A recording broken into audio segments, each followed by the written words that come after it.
सरकार ने मानसून सत्र को एक दिन के लिए और बढ़ा दिया है। अब मानसून सत्र 6 की जगह 7 सितंबर तक चलेगा। एक हफ्ते के लिए पहले ही सत्र को बढ़ाया जा चुका है। संसदीय कार्य मंत्री कमलनाथ ने विपक्ष से सलाह मशविरा कर संसद सत्र एक दिन और बढ़ाने पर सहमति जताई।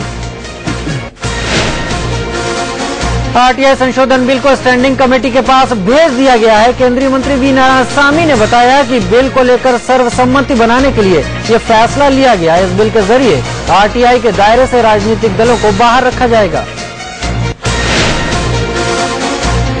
लाइन ऑफ एक्चुअल कंट्रोल पर चीनी सेना की बढ़ती गतिविधियों पर आज रक्षा मंत्री ए के एंटोनी संसद में जवाब देंगे। दरअसल बीजेपी के यशवंत सिन्हा ने इस मुद्दे को उठाया था। वहीं विदेश मंत्री सलमान खुर्शीद ने इंडिया न्यूज से कहा कि हालात पर पूरी नजर है। एलएसी पर भारतीय सेना के जवान निगरानी नहीं कर पा रहे हैं क्योंकि चीनी सेना की घेराबंदी से भारतीय जवान वास्तविक नियंत्रण रेखा तक पहुंच ही नहीं पा रहे। प्रधानमंत्री पद की उम्मीदवारी को लेकर नरेंद्र मोदी ने बड़ी बात कही है। उन्होंने कहा है कि जो भी पीएम बनने का सपना देखता है वो बर्बाद हो जाता है। गांधीनगर में एक कार्यक्रम में एक लड़की के सवाल के जवाब में ये बात कही। मोदी ने कह दिया कि उनका सपना पीएम बनना नहीं है, लेकिन बीजेपी नेता वेंकैया नायडू ने जोर देकर कहा कि ये जनता और पार्टी तय करेगी कि किसे पीएम बनना है। आईपीएस अफसर डीजी वंजारा के खुलासे को लेकर सुप्रीम कोर्ट में दायर एक जनहित याचिका पर आज सुनवाई होगी। याचिका में मांग की गई है कि वंजारा ने जो खत मोदी सरकार को लिखे उसकी जुडिशियल रिकॉर्डिंग कराई जाए।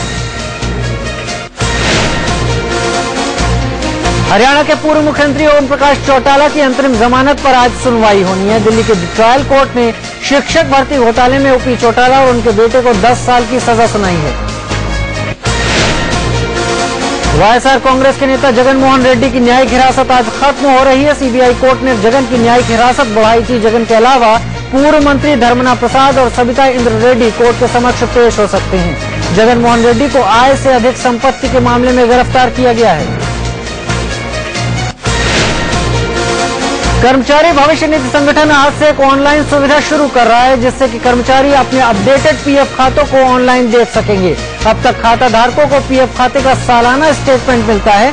नई सुविधा में ग्राहक अपने खाते की मौजूदा जानकारी देखकर तुरंत प्रिंट ले सकेंगे। दिल्ली यूनिवर्सिटी शिक्षक छात्र संघ चुनाव की तैयारियां आज पूरी हो गई। एबीवीपी, एनएसयूआई और आईसा अपने 4 उम्मीदवारों के नाम का ऐलान आज करेगी। अब तक एबीवीपी के 10 उम्मीदवारों ने पर्चे भरे हैं जबकि एनएसयूआई के 11 उम्मीदवारों ने पर्चा भर दिया। केंद्र में पिछले 4 साल से सूचना आयुक्त पद पर रहने वाली दीपक संधू देश की पहली महिला मुख्य सूचना आयुक्त बन गई है। 1971 बैच की भारतीय सूचना सेवा की पूर्व अधिकारी संधू को राष्ट्रपति प्रणब मुखर्जी ने राष्ट्रपति भवन में आयोजित एक कार्यक्रम में पद की शपथ दिलाई। शिवराज की जन आशीर्वाद यात्राओं को सफल बनाने के लिए ग्वालियर के दिग्गज नेताओं के साथ साथ उनके बेटों ने भी कमान संभाल लिए। प्रदेश अध्यक्ष नरेंद्र तोमर के पुत्र देवेंद्र प्रताप सिंह तोमर और राष्ट्रीय उपाध्यक्ष प्रभात झा के पुत्र तुष्मुल झा के होर्डिंग भी लगे हैं। G20 शिखर सम्मेलन में ब्रिटेन के प्रधानमंत्री डेविड कैमरन ने कहा कि दमिश्क में हुए रासायनिक हमलों को लेकर उनके हाथ नए सबूत लगे हैं। ब्रिटेन के वैज्ञानिक सैंपलों का अध्ययन कर रहे हैं। उन्होंने कहा कि सीरिया में मानवीय सहायता और शांति स्थापित करने के लिए उनका देश काम करता रहेगा। G20 शिखर सम्मेलन में रूस के राष्ट्रपति व्लादिमीर पुतिन ने कहा कि वैश्विक आर्थिक संकट का खतरा अभी तक पूरी तरह टला नहीं है और पूरी दुनिया में अर्थव्यवस्था अच्छी हालत में नहीं है। G20 शिखर सम्मेलन में प्रधानमंत्री मनमोहन सिंह ने कहा कि विकसित देशों को ऐसी नीति पर नहीं चलना चाहिए जिसका नकारात्मक असर विकासशील देशों पर पड़े। सभी देशों को संयुक्त रूप से रोजगार सृजन और निवेश में वृद्धि पर जोर देना चाहिए। 28 सितंबर को प्रधानमंत्री मनमोहन सिंह न्यूयॉर्क में संयुक्त राष्ट्र की जनरल असेंबली को संबोधित करेंगे। इससे पहले वो व्हाइट हाउस में राष्ट्रपति बराक ओबामा से मुलाकात भी करेंगे।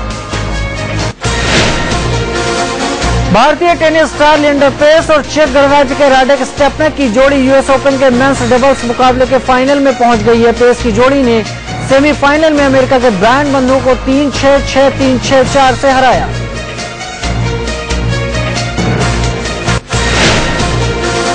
यूएस ओपन के सेमीफाइनल में अपनी चीनी जोड़ी दार्जिलिंग के साथ सानिया मिर्जा हार गई हैं।